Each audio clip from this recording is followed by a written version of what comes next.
My name is Grant Byington, and I am a strategist at NTT Data Services. We have a pretty complicated brand story, but NTT, our grandparent company, is based in Japan. It's a very large telecommunications company. They spun off a data division in the 70s, and I am the head of the social media program and also the editor of the corporate blogging program here in the services division of NTT Data. We have a worldwide footprint. Our particular division of NTT Data is headquartered in Plano, Texas. And I have had this job for about 8 years now. And I am 1.5. My team is 1.5 full-time employees. So we have a pretty aggressive social media program, of which Everyone's Social is an integral part. Well, one thing on that point, I mean, NTT, obviously a very large company, and you and your team being very small, that is just such a common thing that we see is, whoever's in charge of running social advocacy, potentially some other things, in your case, editorial content, really just for quite a while. I mean, I think really the history of like corporate social media has kind of had to manage with very few resources. Any just general thoughts on that? You feel like that's going to change in the future, or you feel like you're just adapted to that reality? I do, as the demographic shifts, as the people who are more digital native and the people who are more millennial are moving up in the ranks of these corporations. I think that social media is going to be a much more important part. My challenges are similar to the challenges in my worldwide colleagues. I dotted line into a worldwide team, into a global team, because we have teams in Italy and Spain and the UK and places like that.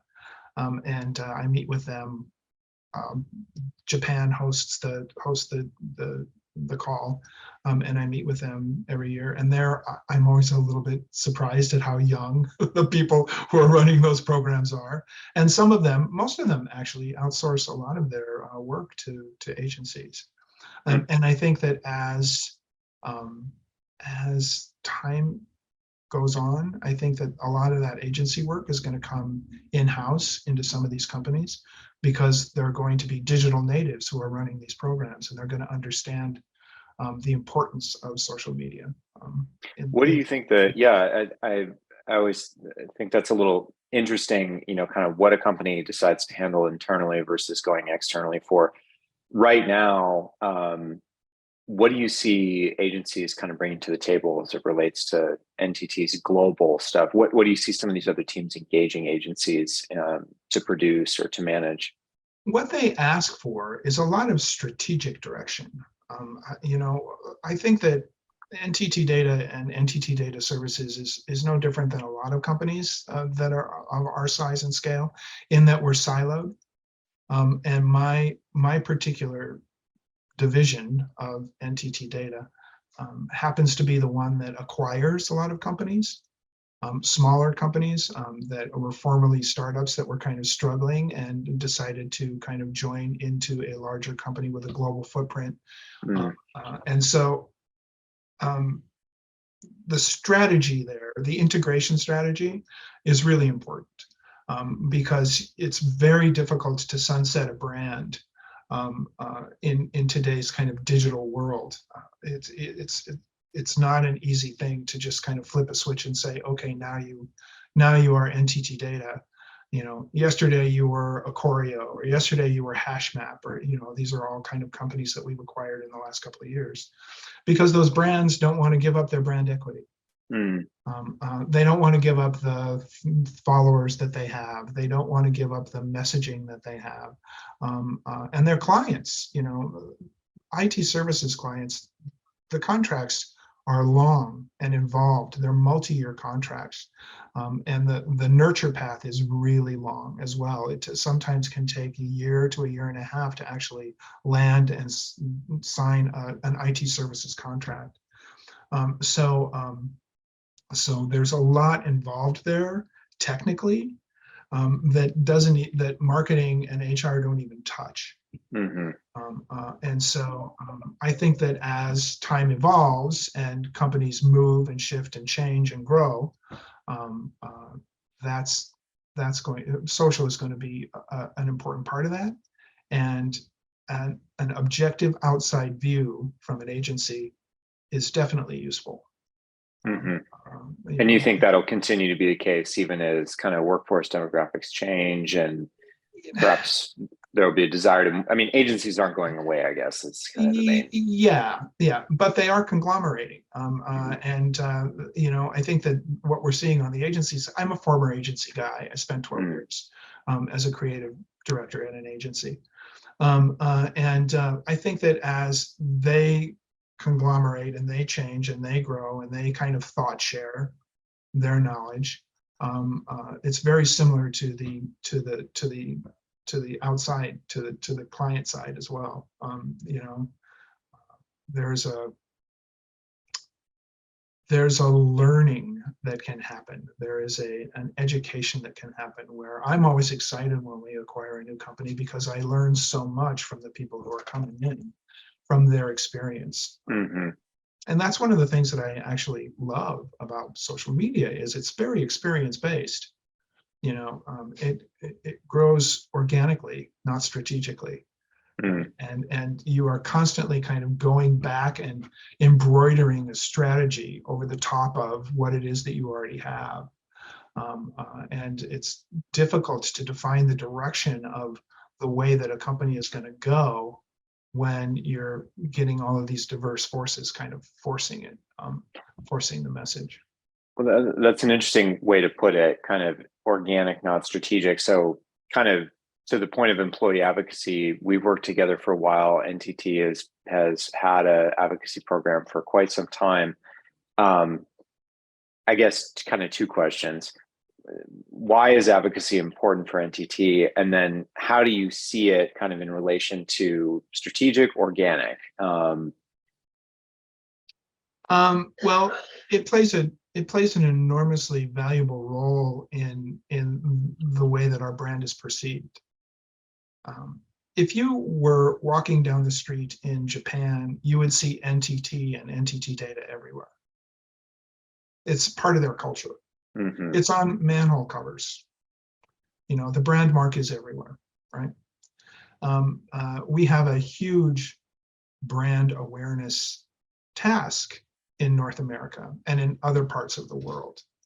And so when we acquire brands, and when we move divisions and conglomerate them into more centralized control of a lot of things, um, uh, the the messaging and the way that is dispersed is very important. And you can only do so much with a corporate channel. If I said yes to every request that I have to post on our corporate channels, we would be posting once every 15 minutes. Are you owning the corporate channels as well, your team?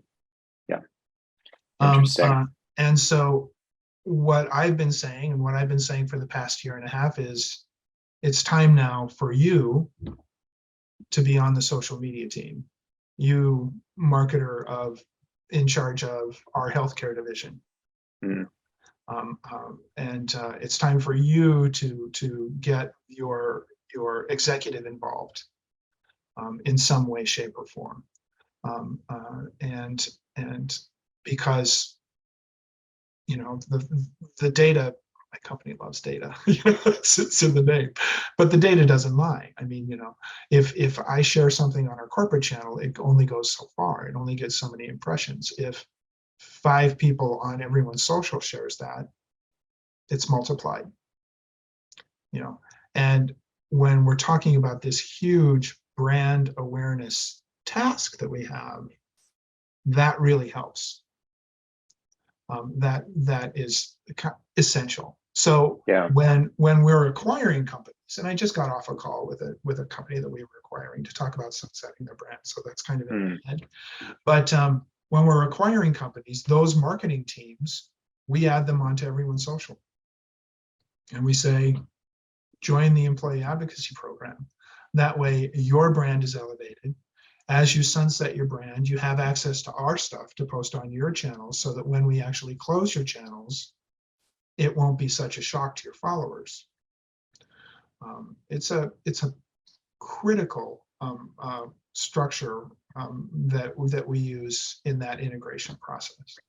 I know we've been working together for a while, so this is maybe this question kind of needs to be rephrased. Usually, if I'm talking with a newer client, I like to ask, what made you choose Everyone Social versus something else in the first place? But maybe in your case, what causes you to continue to choose Everyone Social, to continue to work with us and our team? Are there some things that kind of stand out in your head in terms of stuff that our product or perhaps our team, has done well? Yeah, well, I think that there's a lot of value to sticking with a vendor for the long haul, and I think that Everyone Social being integrated into Chorus is a big deal for us. Just like our social media listening, it being integrated into Chorus is a big deal for us. Are you guys TalkWalker? Is that? Yeah, we use TalkWalker. Okay, cool. Yeah. And like I said, the data is astronomical. I think that the competitors just don't have the data sets that you all do, and we love our data. We love our history. We love the relationship that we built with Everyone Social. It seems silly to jump ship right now. Not that the competitors aren't knocking on our door and saying, "Hey, come over to us," right? But we kind of like to stay the course. I think that the network builder is a very important aspect of what we do, because we are a corporate social media program, an enterprise social media program, and of our 500,000 plus followers, more than 80% of them are on LinkedIn. Mm-hmm. That LinkedIn relationship that you have is very important. And to us, not everybody has access into and beyond that wall that LinkedIn has put around their analytics. And so that's also a key factor. Cool. How has it been with the client success team? I think you've worked with, I know, Chris Hecklinger in the past. How do you kind of, even now at a relative kind of stage of maturity as far as your program's concerned, like, what's your relationship with the client success team? How's it been working with them? How do you get value out of that? So yeah, Chris is great. We actually, in the old days, we actually met face to face, right? And so it was really lovely to have that kind of continuity over the years. And Cameron, the other Cameron, has been wonderful as well. As was Erica before she left. We know those guys. We're on a first name basis with those guys, and I love the fact that I can, we're not Adobe. We're not Microsoft, we're not Dell. We have 1,000 plus people using the platform. It's very small when you take into consideration the scope of our company. But we use it very well, I think, for what it is that we use it for. And to get the same kind of treatment for a tiny little account that we are, that you might give to somebody else, is really, really impressive to us. I know that I can call them at any time of the day or night and say, "Hey, this is an issue," and they troubleshoot it and they fix it right away. And that's for a platform that is growing and changing and evolving as yours is, to be able to troubleshoot and fix the problems quickly is a big deal. And to have somebody that is the face of that is a big deal, and doesn't shuttle you through some kind of phone queue or some kind of weird ticketing system, right? Not to say that that doesn't work for other people, but it definitely works for us to just send an email to one guy and he Yeah. does it, right? Yeah. That's I mean, important. That's an important thing. yeah, absolutely. I mean, I think, a number of different things. It's funny. We, started working with some of those clients that you mentioned many years ago. And what was initially just kind of a frankly, just a bit of a uh, survival strategy, right? Was like our first clients. There's, we're bringing them this thing called an employee advocacy, platform, and they've never done it. We've never done it, so it was clear that we had to work, very closely with them.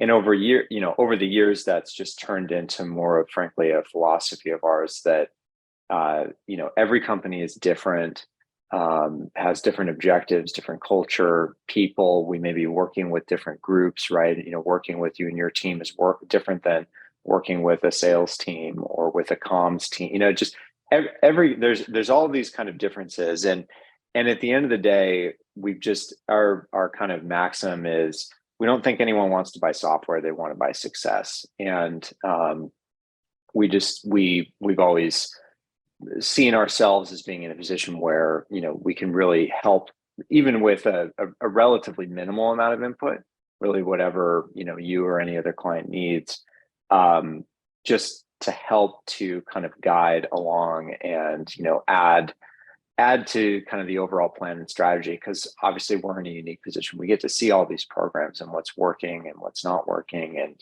and but yeah, it's that for us is not something that's going to change. Kind of our focus on partnership on the client side. Um, what what are your goals for the employee advocacy program over the new year? We're at the beginning of 2023, and I think we're all hopeful that it's going to be an improvement on 2022. But yeah, what thoughts or plans do you have? Well, as I said, I dotted line into a global group, and every single one of those country is interested in employee advocacy in some way, shape, or form. Social media advocacy. I want them to have their own everyone's social environment that ladders up into a corporate program that makes it easy for all NTT Data employees around the world to find the content that they want to share with their followers, including executives. Is that interest new? I mean, I know, I recall, I think us being in person at some point in the past and kind of talking about some of the more global kind of ambitions for the program. But do you feel, is there a shift as we've moved from, kind of the last few years to looking ahead into 2023? Is there an interest that's driving that desire on the part of folks out there globally, or has this just been a natural progression? No, like as I said, that global team is young and they're smart. And we just opened up a channel for a team in Italy. And I'm hoping that success for them, which we're totally invested in, will help kind of branch into Spain and the UK and some of these other places, Germany that was interested, and the fact that we can say we have we haven't bumped up against our user license yet. We're close, but okay, the dog's going to go crazy here in a second. Just so you know, to say, we have this great program. Why don't you come along? I think we onboarded something like 40 or 45 people in Italy, just to start their program. They're very interested, more so than we are, in the competitive aspects of the the leaderboards, and they're very interested in that sort of thing, much more than we are.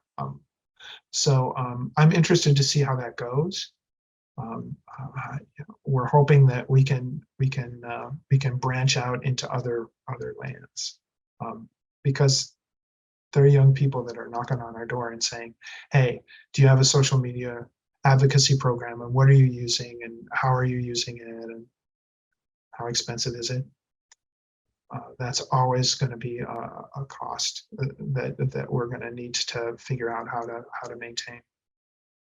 Yeah, and we're, I think, as you know, from our end, we're introducing, some new features, and at the same time trying to think about our goal as a team is, how do we make advocacy applicable to everyone in the organization, everyone at NTT, everyone at every other company that we work with. And cost is one of it, simplicity is, another, just like how easy can it be, right?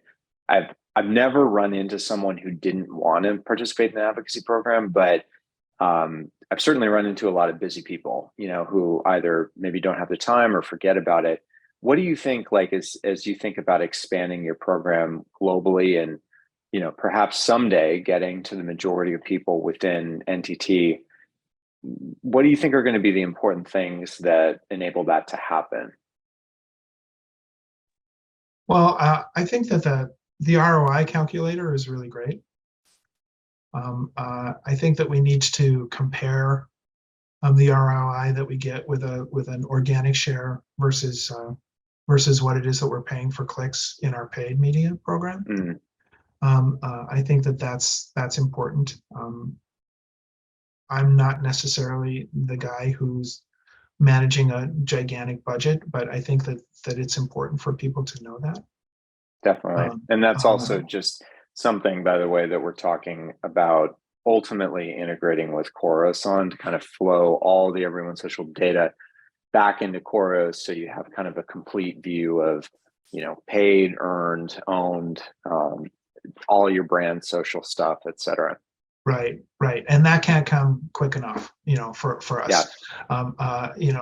There, when I show my leadership that dashboard in everyone's social, their eyes light up, when they see the value of that. Now, if I could do that same thing with a group of our executives, I think that they would be more apt to participate. Um, you know, that's another kind of challenge that I have, is that a lot of our executives and a lot of our leaders are, like you said before, very busy. They're also not. They're also my age. They're also baby boomers, and they're a little bit, and they're seeing what some of the other people in the world, politicians, Yeah, exactly. and leaders are misusing the platforms for, and they're very shy. That's a there's negative aspects of social media that we fight every day. And once we tell them that they can control the narrative, they're more apt to participate. I tell them, What do you I tell them the same thing that I tell new employees. Participation, accuracy, consistency. Those are the three things that I hammer on. And everyone's social makes it easy, ticks every single one of those boxes. on the topic of executives, I guess how I think you're, spot on. And certainly in our minds, it connects to kind of demographic shifts. Some executives go all in, others are, it's a new thing for them that they really haven't, devoted time to, or perhaps thought or anything, throughout their career. And to this point, there's negative examples out there, but there's also a lot of positive examples, just, I mean, frankly, executives that most of us probably would never pay attention to, but are specific to a particular industry, right? There's always some collection of execs that are, kind of front and center out there for their company within, I would argue, probably every industry. How are you thinking about involving executives? Have you thought about having like a dedicated comm staff member, helping to kind of as an layer in as an intermediary between kind of the actual sharing and potentially copywriting and so forth, or perhaps what's worked, or what are you thinking about going forward? So my NTT data colleagues hate when I say this, so I apologize to them if they're ever going to listen to this. But we inherited our everyone social relationship from Dell. And Michael Dell was adamant about the fact that you do your own social media. Mm. I think that is my message number one. You have to do it yourself. The other thing that we're noticing is that there's a little bit of a shift in the narrative, right? People have a tendency to, you can even see it with what's happening with Twitter right now. People aren't listening necessarily to Elon Musk, but what they're listening to is his employees, right? And what we're seeing is when we look at our engagement scores, when we look at our impressions, when we talk about who we are, we get so much more engagement than when we talk about what we do.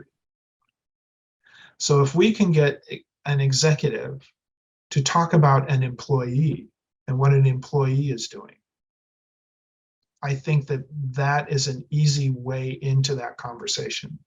So that if the whole old 80-20 rule, if 80% of what that executive is communicating is about his team and about what they have accomplished and how proud he is of them or she is of them, then they're going to see that engagement rise rather than what it is that they did. So, yeah, I think that's an interesting point. I mean, promoting others, promoting the work of others, for sure, right? Like it's not only hard to be an advocate for yourself, but it's kind of not a great look, just kind of self-promotion, right? Why not promote right, the others?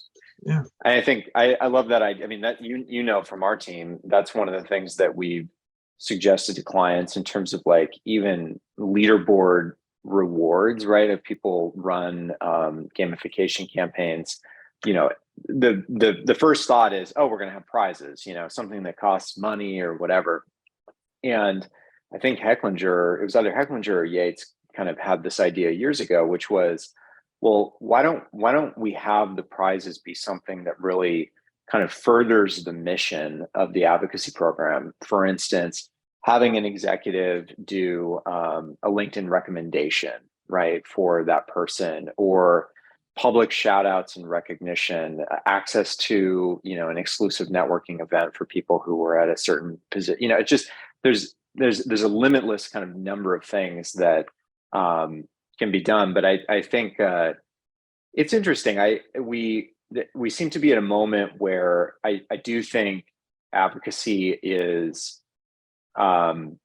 expanding again. We've gone through these kind of phases over the year, and you've been doing this long enough to see, right? I mean, from kind of the Dell days, onward. And I think we're at this moment now where the economy is in kind of a volatile spot. Everyone's pulled back hugely from paid media, right? I think the problems with that are going to continue to persist. It's very expensive. It's, less and less effective. There's too many people at the party. There's structural issues with, the social platforms, et cetera. And so we see more and more groups kind of looking at this as like, okay, driving efficient growth. And a lot of times the first thought seems to be, let's get our executives on, let's kind of have them be this, point of light that like everything is kind of directing towards. And I guess what I've, and I want to be open to things evolving and, even beyond kind of our present or certainly past understanding of, for instance, what advocacy is.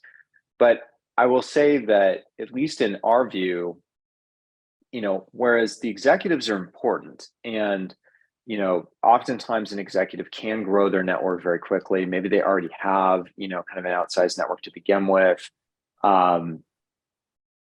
but not to lose sight of the employees, right? Like just from a basic math standpoint, to your point, you get 50 people, you get 100 people to share something.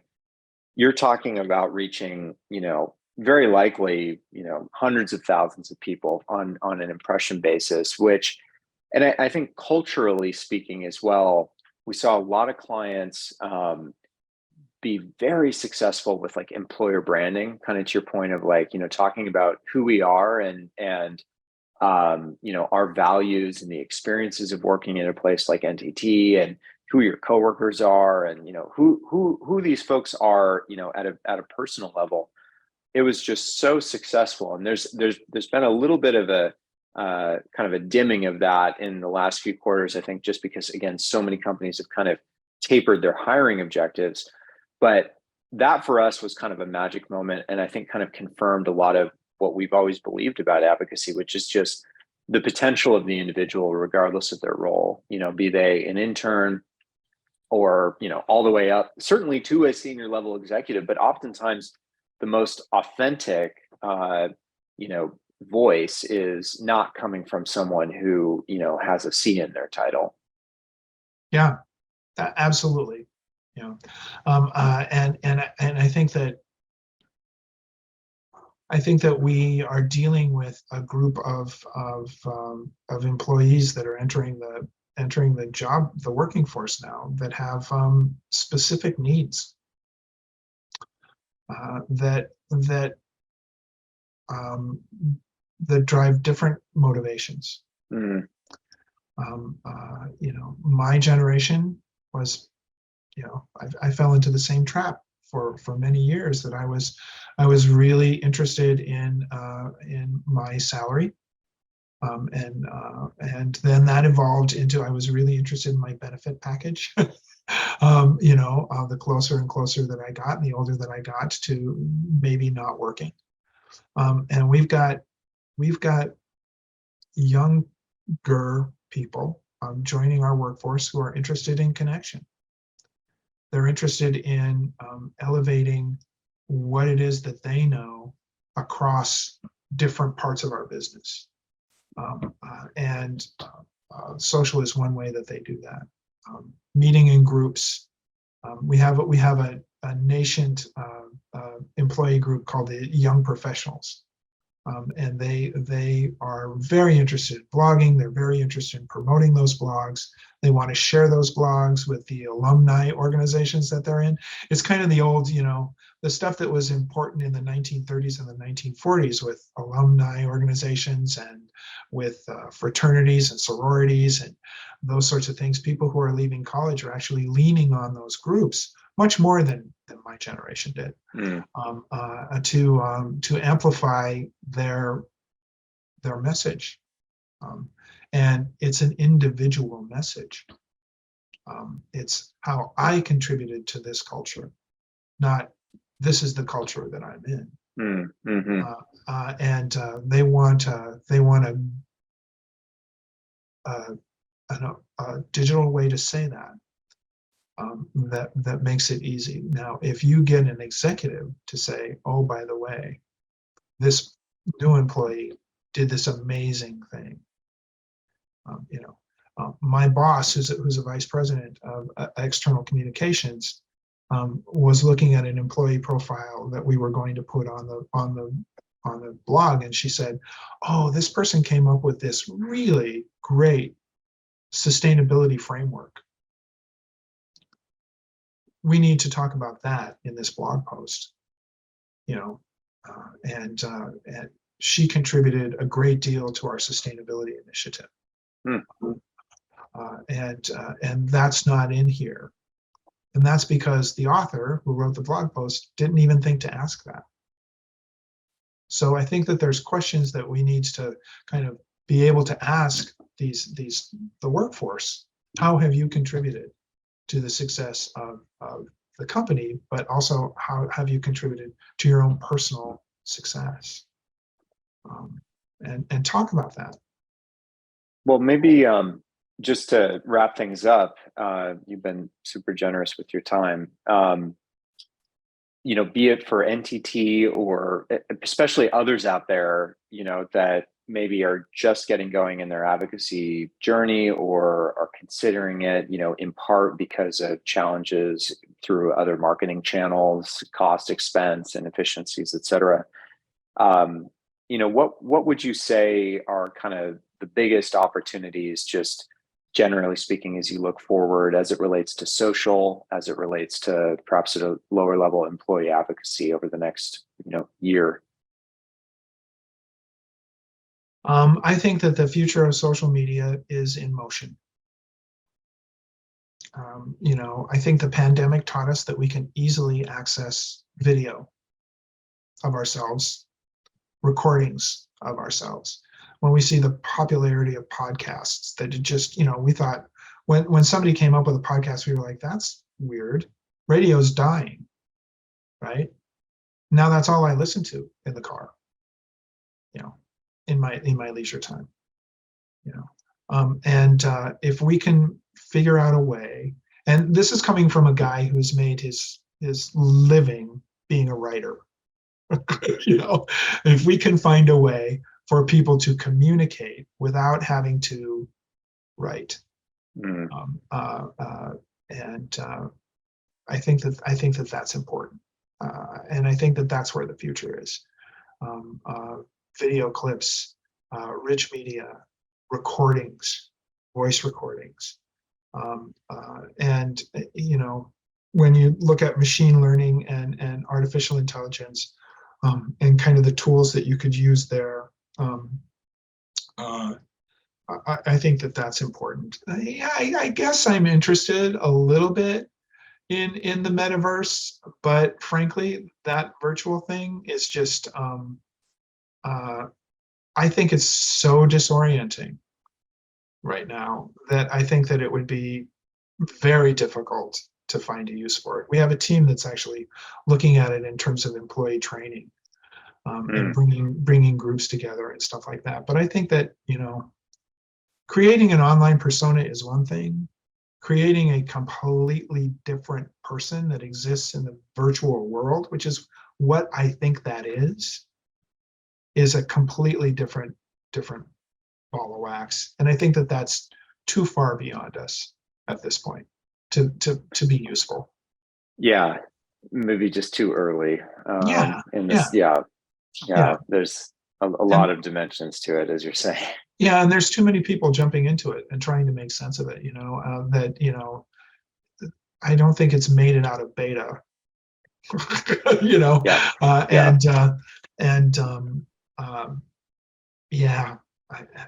We did a virtual.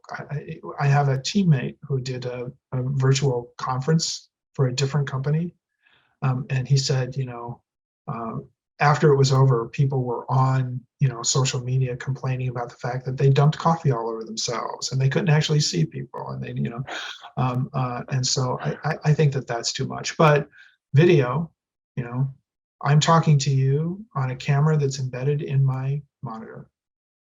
I spend the majority of my day doing exactly this.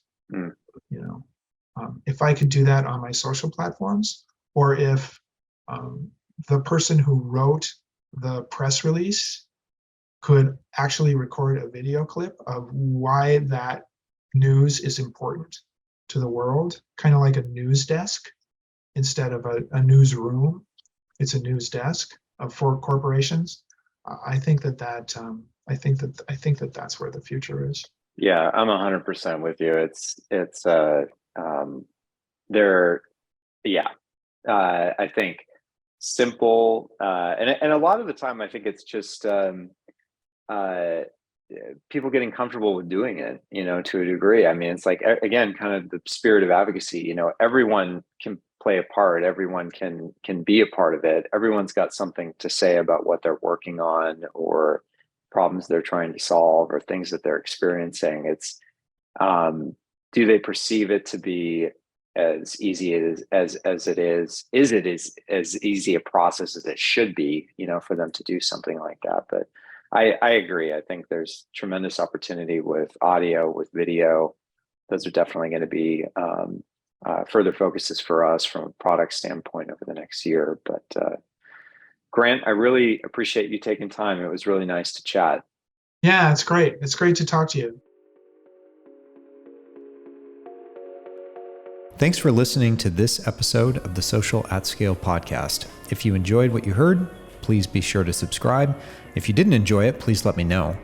You can access past episodes on our site at everyonesocial.com/podcast. As always, please feel free to connect with me directly on Twitter or LinkedIn, and look forward to seeing you next time.